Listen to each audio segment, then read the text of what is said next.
Hello friends, law please by advocate Tanisha channel में आप सभी का स्वागत है। छोटी छोटी और महत्वपूर्ण जानकारी में आज आप लोगों के लिए एक और छोटी सी जानकारी लेके आई हूँ। जानकारी में अंत तक बनी रहिए। मेरे चैनल को लाइक शेयर सब्सक्राइब कर लीजिए। सब्सक्राइब करने के बाद बेल आइकन पर क्लिक कर दीजिए, जिससे कि मैं आपके लिए जो भी वीडियो अपलोड करूँ उसका नोटिफिकेशन आप तक आता रहे। तलाक होने के बाद, डाइवोर्स होने के बाद, विवाह विच्छेद होने के बाद अगर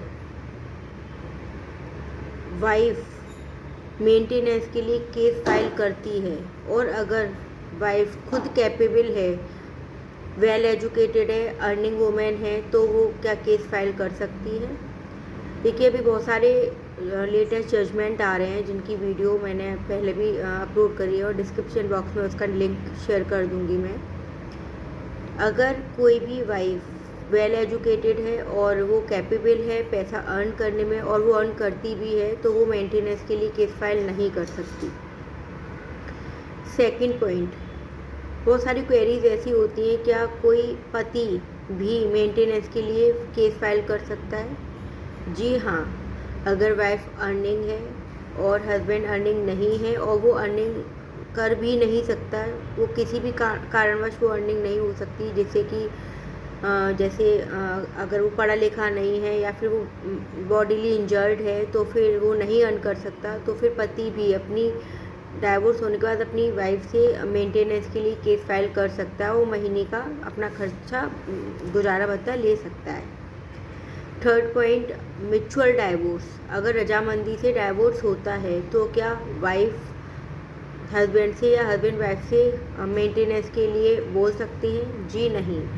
जो म्यूचुअल डाइवोर्स होता है वो दोनों की रजामंदी से होता है, उनकी टर्म एंड कंडीशन पे होता है। इसके अगेंस्ट में वो कोई केस फाइल नहीं कर सकते कि हमने सहमति से डाइवोर्स लिया था और अब हमें मेंटेनेंस चाहिए, ये चाहिए, वो चाहिए, एक्सेट्रा, तो वो नहीं कह सकती। ये म्यूचुअल डाइवोर्स है, दोनों की रजामंदी से ये डाइवोर्स हो रहा है और दोनों अपनी अपनी खुशी से डाइवोर्स लेती है, तो इसमें कोई भी एक दूसरे के को मेंटेनेंस के लिए केस फाइल नहीं कर सकता। वाइफ अगर कैपेबल है तो वो मेंटेनेंस के लिए केस फाइल नहीं कर सकती। अगर हस्बैंड कैपेबल नहीं है तो मेंटेनेंस के लिए केस फाइल कर सकता है। अगर दोनों बिना म्यूचुअल डाइवोर्स भी, अगर बिना रजामंदी के भी डाइवोर्स लेते हैं और दोनों कैपेबल है, दोनों के पास प्रॉपर्टी है, दोनों कमाते हैं, दोनों पढ़े लिखे हैं, तो वो दोनों तब भी एक दूसरे को के लिए लायबल नहीं है कि वो एक दूसरे को मेंटेन करेंगे या फिर वो एक दूसरे के अगेंस्ट में जाके केस फाइल कर सकते हैं फॉर अ मेंटेनेंस।